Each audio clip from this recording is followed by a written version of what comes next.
नमस्कार। मैं हूं अभय श्रीवास्तव और आप मौजूद हैं न्यूज और व्यूज के ऑथेंटिक अड्डे पर जिसका नाम है टॉकिंग स्टोरी। भारत के विदेश मंत्री एस जयशंकर ने संयुक्त राष्ट्र में पाकिस्तान के लिए एक बहुत बड़ी बात कही।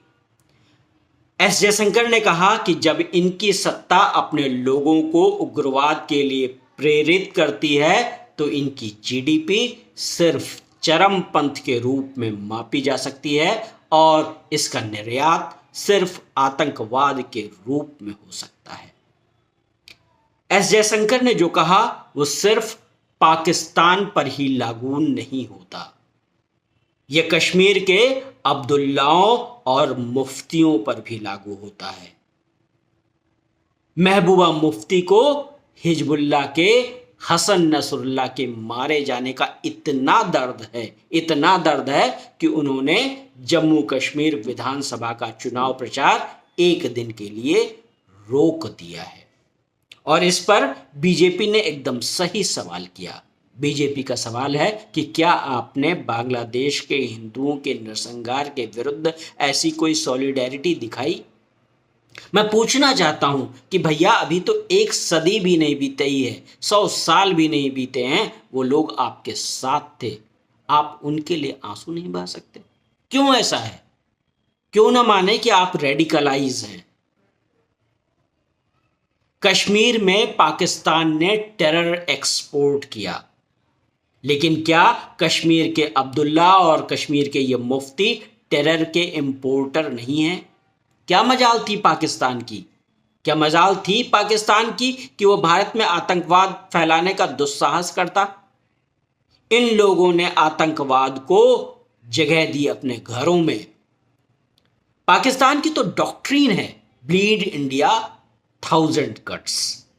उसने सिर्फ कश्मीर नहीं, भारत के अन्य हिस्सों में भी आतंकवाद को फैलाने की कोशिश की है। भारत के अन्य हिस्सों में कोई अब्दुल्ला, कोई मुफ्ती इतना पावरफुल नहीं रहा, इसीलिए आतंकवाद की जड़ें भारत के अन्य हिस्सों में उस तरह से नहीं फैल पाई जिस तरह से कश्मीर में फैली। एस जयशंकर ने संयुक्त राष्ट्र में यह भी कहा कि पाकिस्तान अपने भिखमंगे हालात के लिए किसी और को न कोसे, ये उसके अपने कर्म है। और बिल्कुल सही कहा। और जैसा पाकिस्तान का कर्म है वैसा ही अब्दुल्ला और मुफ्तियों की का कर्म है। इनकी किस्मत है कि ये भारत की परिधि में है, इनको भूखे नहीं मरना, इनके लिए रोटी का सवाल नहीं, लेकिन कर्म तो इनका भी पीछा कर रहा है।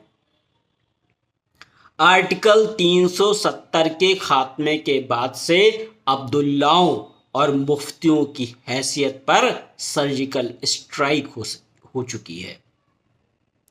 जम्मू कश्मीर विधानसभा चुनाव के नतीजे भले किसी के भी पक्ष में आए, भले कोई भी सरकार बना ले, लेकिन जब तक जम्मू कश्मीर की राह में कोई 370 जैसा व्यवधान नहीं होगा, तब तक इन अब्दुल्लाओं की, इन मुफ्तियों की एक नहीं चलेगी, भारत की ही चलेगी। भारत का लोकतंत्र चलेगा, भारत का संविधान चलेगा।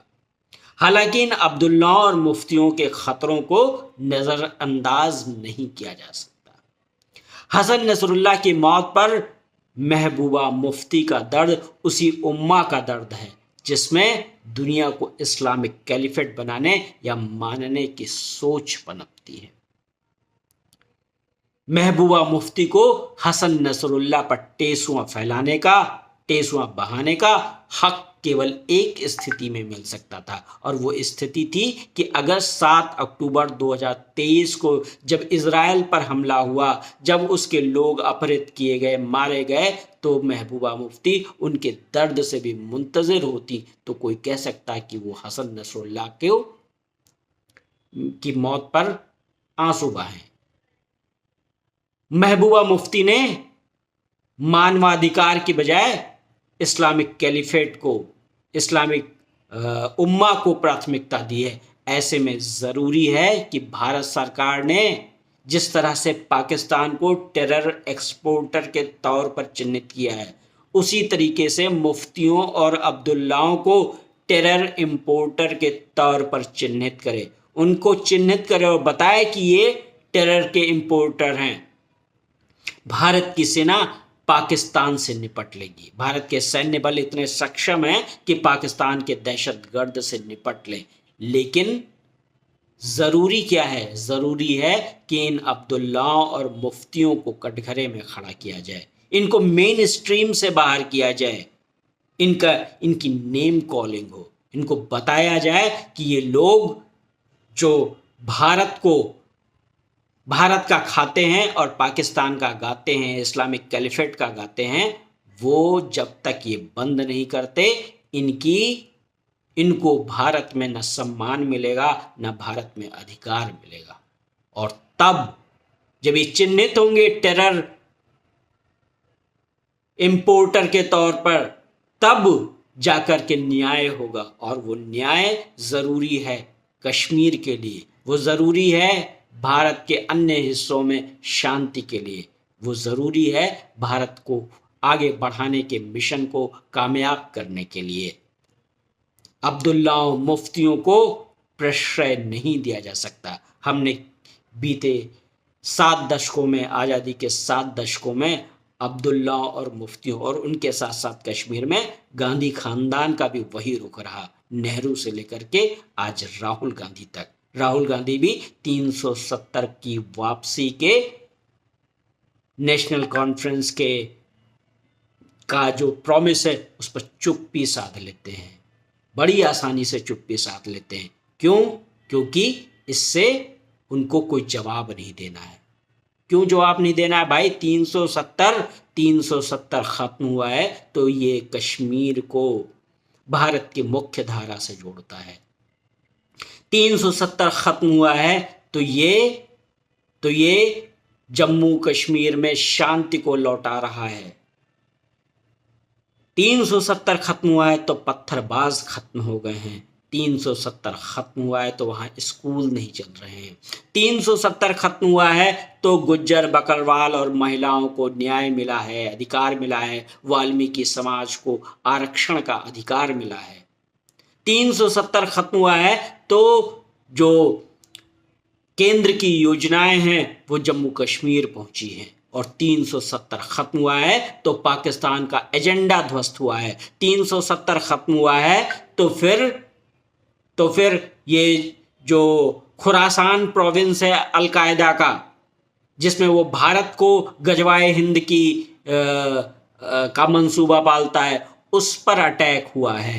370 खत्म हुआ है तो हाफिज सईद, सलाउद्दीन जैसे लोगों का बोरिया बिस्तर बंधने का इंतजाम हुआ है। और 370 खत्म हुआ है तो आज भारत कश्मीर में, जैसा योगी आदित्यनाथ ने कहा कि अब टेररिज्म से टूरिज्म की ओर, टेररिस्ट स्टेट से टूरिज्म डेस्टिनेशन की ओर बढ़ चला है जम्मू कश्मीर। और इसलिए इन अब्दुल्लाओं की, इन मुफ्तियों की आज इनका हिसाब करने की ज़रूरत है। आज इनको कटघरे में खड़ा करने की ज़रूरत है। आज इनसे हिसाब मांगने की ज़रूरत है। आज इनको बेनकाब करने की ज़रूरत है। आज इनको टेरर इंपोर्टर के तौर पर बाकायदा चिन्हित करने की ज़रूरत है। आपको मेरी ये एनालिसिस कैसी लगी मुझे ज़रूर बताएं। मेरे इस चैनल को सब्सक्राइब करें, बेल आइकन दबाएं और इस वीडियो को लाइक करें। अगर आपको लगता है कि आप मेरी बात से सहमत नहीं हैं या सहमत हैं, कोई और पक्ष जोड़ना चाहते हैं, तो आपका स्वागत है। आप कमेंट सेक्शन में आएँ, अपना कमेंट करें। अगर मुझे लगा कि इस पर मुझे इंटरेक्शन आपसे करना चाहिए तो मैं आपसे इंटरेक्शन करूंगा और आप और हम संवाद करेंगे। तो ऐसे ही भारत के किसी समसामयिक राजनीतिक मसले पर या भू राजनीतिक मसले पर एक नई बात कहने का मौका मुझको मिलेगा। आपको खबरें सब जगह मिल जाएंगी, लेकिन इसी ऑथेंटिक अड्डे पर आपको एक एनालिसिस मिलेगी जो आपको एक नई दिशा में सोचने का एक साहस देगी, एक विंडो देगी। आप मेरे नए वीडियो का इंतज़ार करें। तब तक धन्यवाद। नमस्कार।